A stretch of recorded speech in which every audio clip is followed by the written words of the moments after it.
In the last round of the console wars, we put the controllers head to head, and the Xbox 360 controller came out on top by a slight edge. While both controllers were deemed excellent, the 360 controller proved to be a better fit in the hand, and the overall design was superior compared to the DualShock 3.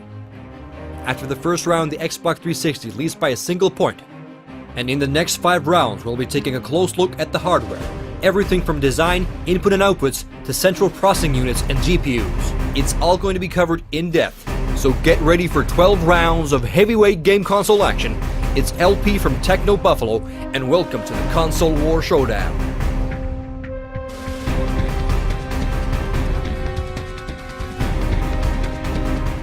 Now, this is a topic that has to be tied in with price and value.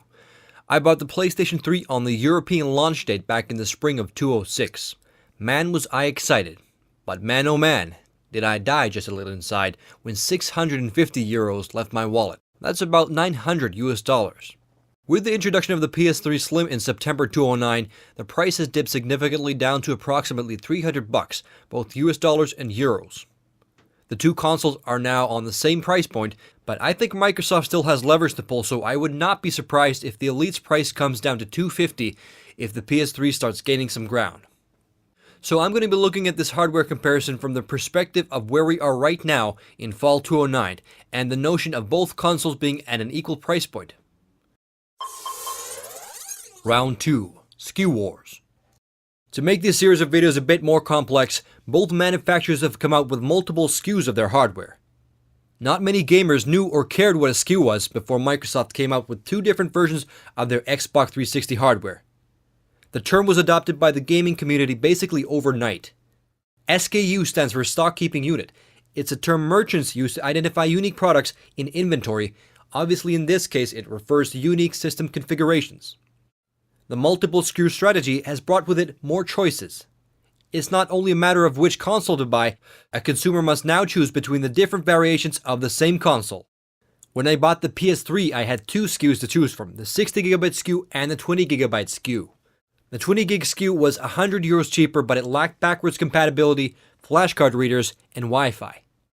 Since the launch of the PS3, there's been 7 different SKUs on the market, some with PS2 backwards compatibility and some lacking. 2 of the SKUs have had flash memory card readers, and the rest have not. Suffice it to say that it's all a bit confusing for the average consumer. But there are benefits to multiple SKUs. During the PlayStation 3 SKU cycle, the size of the processors have been shrunk down from the original 90nm to first 60nm, and now with the Slim to 45nm. The point of shrinking down the size of the CPUs and GPUs is fairly simple. Smaller size equates to less power consumption and heat dissipation, and it's also cheaper to manufacture. So if you're like me and you've gone and bought the original 60GB PS3 back in the day with considerable expense, it will be consuming a third more power and running considerably hotter and noisier than the newer and cheaper SKUs. The Xbox 360 has also had several SKUs over the past years. When I bought the Xbox 360, there were 4 different SKUs on the market, 5 if you include the butt-ugly Halo SKU. I mean, come on, it looked like something you'd find in a ditch. Anyways, 4 SKUs when I bought the Xbox 360, the Arcade, the Pro, and the Elite, and there were also some 20GB premium SKUs still on the market. And looking at Microsoft's long list of SKUs really makes me miss the olden days, where there was only a single system and everyone pretty much had the same device. I'm really not sure if the multi-SKU strategy is the right one, because for the average consumer, things can get a bit confusing. I remember a lot of people were quite pissed off 2 years back when, having just bought the version of the Xbox 360 that lacked the HDMI output, only to find out that the HDMI version was on sale a few weeks later. But there's also been quite a lot of confusion about which versions of the PS3 had backwards compatibility and which did not. In my opinion, the whole SKU business has harmed both brands in the long run. But I kinda do understand the business aspect of multiple SKUs. Adding an HDMI output post-launch will sell more units. Shaving off $100 with the expense of backwards compatibility will sell more units to certain demographics. But it definitely would be nice if the console I buy at a high expense on the launch date would be at least equally as good as the SKU that comes 3 years later with half the price.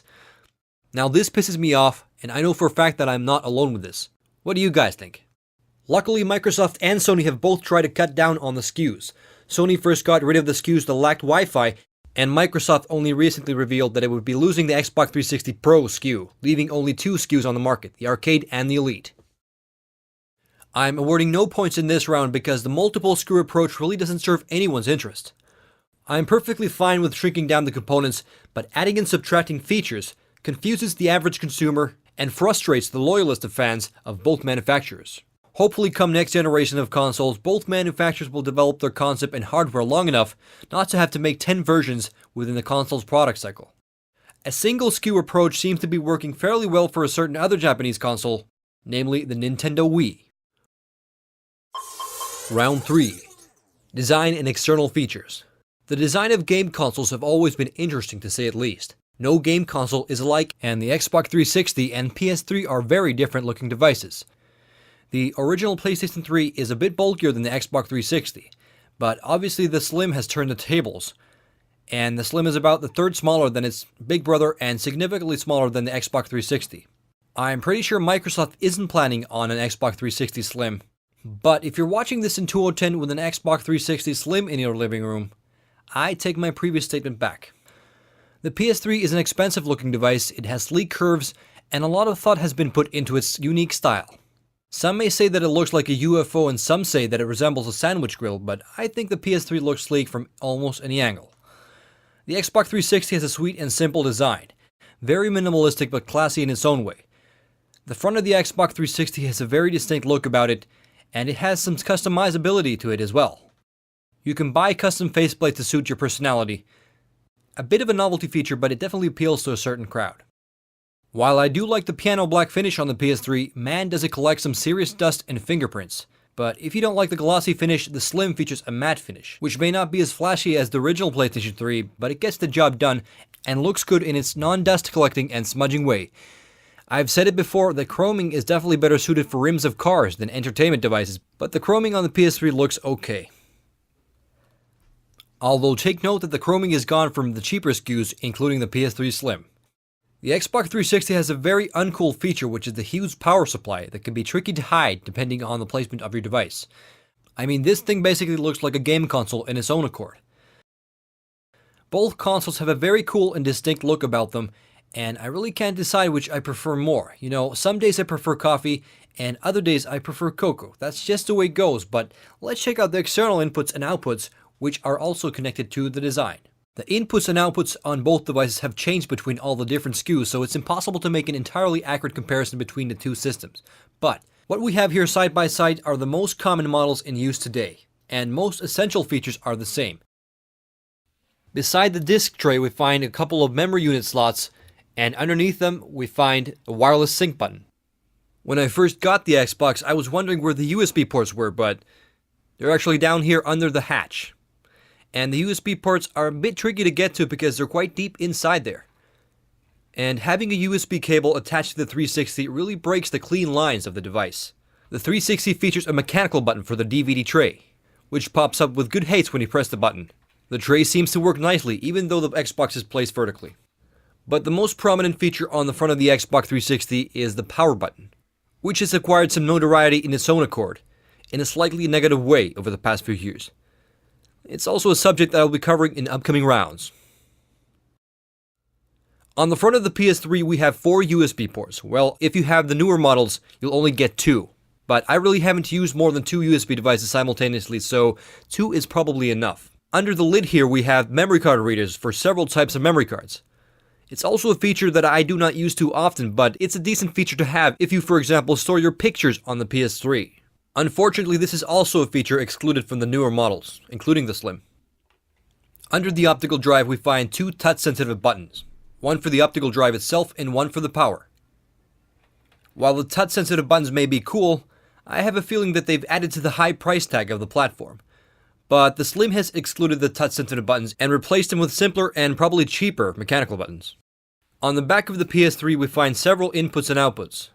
And starting from the right we find the power cord input, which connects to the internal power supply. There's also a main power button if you don't want to keep your device on standby for some reason. Next we find the analog output, if you're for example using a SCART or component cables, and we also have an optical output for connecting with your amplifier, Here we find the LAN connection, and here we find the HDMI out. The PS3 supports the 1.3 HDMI profile, which has double the bandwidth of earlier HDMI standards. It adds deep color support, and includes support for the new HDMI audio standards, Dolby Digital Plus and DTS True HD. Of course, most people don't have the higher end amplifiers and TVs to support these formats, but it's good to be future-proof. More about this stuff in the upcoming round that will be covering media playback. Alrighty, on the back of the 360 we find a power cable input that connects to the massive power supply I showed you earlier. And here we find a USB port, which is a nice feature to have on the back because you may have some devices that you want kept out of sight. And we also find your standard local area network port. While the first SKUs of the Xbox 360 did not have an HDMI output, all of the current models do.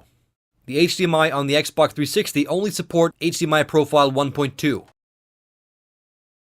There is no optical audio output on the Xbox 360, but there is an optical audio output from the analog cable that's included with the device, which is fine.